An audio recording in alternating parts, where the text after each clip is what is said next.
It starts with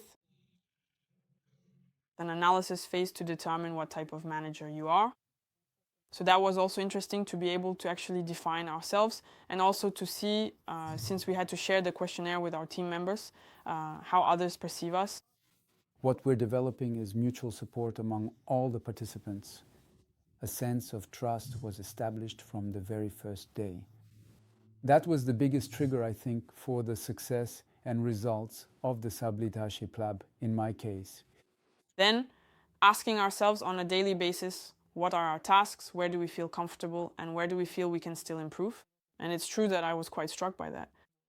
How through a drawing, because we did it on a board, a diagram, it can express things that we might not think to express verbally or in writing. It's a spontaneous drawing. I stopped short and thought to myself, what does this mean? And that was really the big question.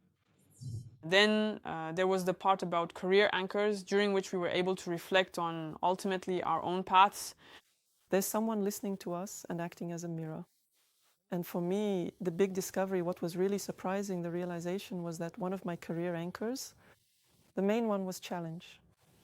So I want to change and I like change. And that was already a second realization, a very, very important one in relation to this journey. The comprehensive development of each individual module within a collaborative group setting, guided by an experienced and supportive coach who consistently helped us to maintain a truly good and effective balance, was undoubtedly the strongest and most impactful point. That was what struck me the most about the Self-Leadership Lab. And then the last phase was the report. And I found that it was also an important moment. It really summed up the whole journey I had been through. When you write this report, you see a plan for yourself that could be for 10, 20, or even 50 years. And it can be a new career plan or even a plan for personal development.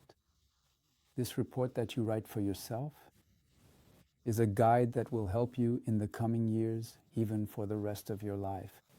I have to say that at first I was left with quite a few questions, not really knowing where it was all going. And then at some point, I think that all the momentum that was set in motion, along with the time between the modules, really allowed the path to take shape. And as a result, it nourished something within me that made me realize that, well, who I was and where I wanted to go. In fact, I find that with every exercise, I found something to learn for what comes next, and I felt that everything was relevant. And on top of that, it all fit logically and coherently into the journey. Yes. I felt like a truly huge force engulfing me like that. It was truly an immense energy that was present. Yes. Honestly, it nourished me, it really deeply nourished me, and I truly felt enriched by it. And it gave me a lot of strength to say to myself, okay, I'm moving forward, and this is what I want to do. And with a lot of joy and pleasure. So it kind of gives me a roadmap for what's next. So it really opens up to future development.